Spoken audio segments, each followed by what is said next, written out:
Hi, my name is Colbert and let's start with Achilles, Legends Untold.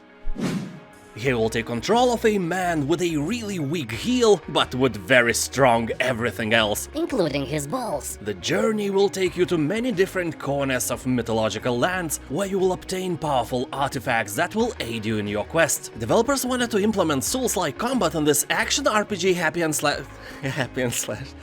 slash game, and they did, but they realized one important thing: there is a huge crowd of gamers who don't like super difficult stuff like that, so they went a bit lighter on the Souls side of the game, making it easy to learn but hard to master. Well, I guess we all had that experience with Witcher 3, when we were feeling really good about ourselves when slashing ghouls and bandits, and then we had to fight the golem.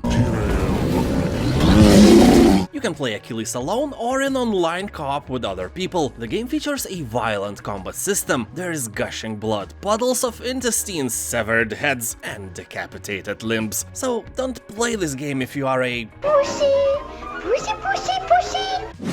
Spark in the Dark. This is an atmospheric dungeon crawler in medieval dark fantasy setting, where the hero sneaks into the depths of a grim dungeon created thousands of years ago. This place is shrouded in mystery. Horrible legends and gloomy ancient stories full of unimaginable things have been going around for centuries. The Endless Dungeon, that was created long before people, now is a place of darkness and ugly creatures, like your ex-mother-in-law. Here you'll find 5 hero classes with unique skills, and in-game you will stumble upon deadly traps, secret places, and deep lore with about 100 books with stories revealing the secrets of the Dark Dungeon. I already have this game in my Steam library, but I can't play it anyway.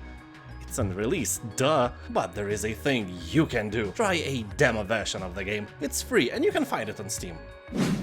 Corepunk. Game looks like World of Warcraft and League of Legends had a baby. A crossbreed. Yes, and I like it. Game instantly hits some nostalgia spots for me, and that is a good thing, although I'm not a fan of colors. Corepunk is a huge MMORPG project. It is in development for about 6 years by a team of more than 100 people. What is this game all about? It's easy. You choose your class and explore an open world covered by fog of war. Game's world consists from the small desert camps to thriving steampunk cities. Corepunk is full of diverse landscapes, and the best thing is that those landscapes do not restrict your movement. For example, a river is not an obstacle, you can swim in it. Except if it's a river of vodka. You know, people are drinking that stuff. Don't put your sweaty, flabby body in it.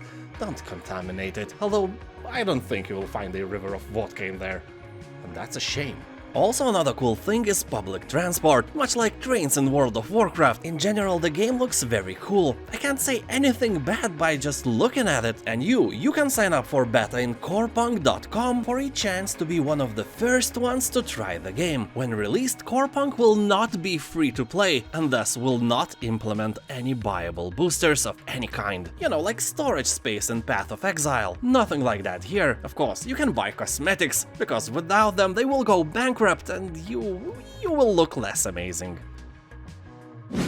Guild: The Deathless. This is an adventure set in a persistent world all players affect. Here you can unlock shortcuts, share loot, and build altars to help or damage others, and explore a non-linear world map and procedurally generated levels across multiple landscapes inspired by Slavic folklore. Anyway, be careful, in Guild your character can die permanently, but the impact you and other dead players make on the world will remain. That kinda sounds like a real life, except for the part about making an impact before you die.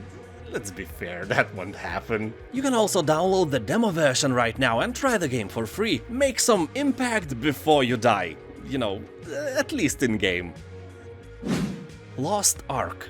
Game was created and released in Korea in 2019, and later it had an adaptation in Russia. But the English version is only now blazing its way to our hearts. The game is huge, it was created by about 150 employees, and it runs on Unreal Engine, featuring great artwork and visual effects. Here the whole world is in chaos from the attack of the demon army. 6 legions of them are about to invade the human world, and that world has become a place where there are almost no heroes heroes left, and everyone has forgotten about the arc that defeated the demons in the past. Well, it seems that this world of pussies will suffer until you arrive and explain to the demons politely how to die. So here you will venture the vast world to gather the pieces of Ark and squeeze the blood and feces from demons with your almighty skills and abilities.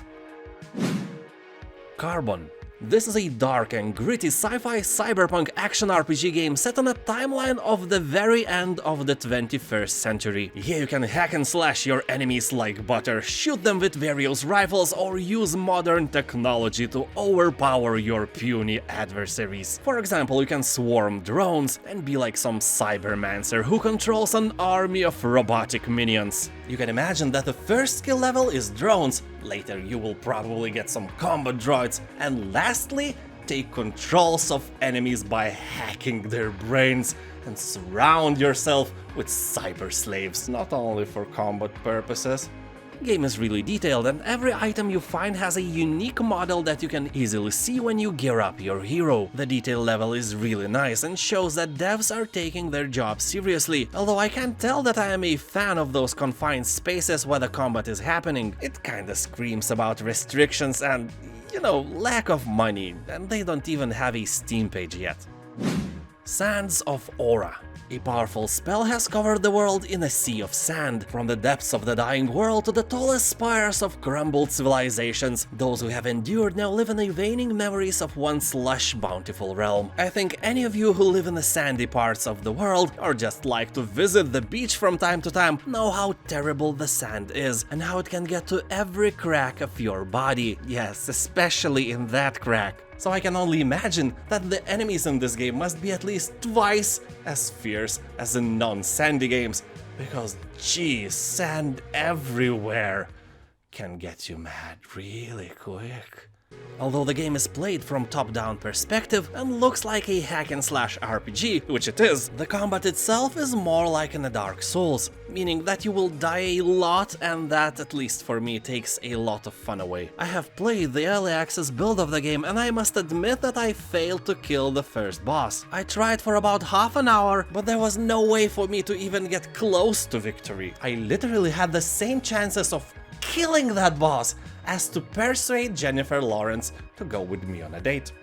Although, to be honest, that date thing sounds more possible. Boss battle was really terrible. I was so disappointed! Thank you for watching. Have a nice day, and I'll see you next time. Bye. Vodka. That's what they drink, isn't it? Never water. Vodka will save your life. Just drink it. Trust me.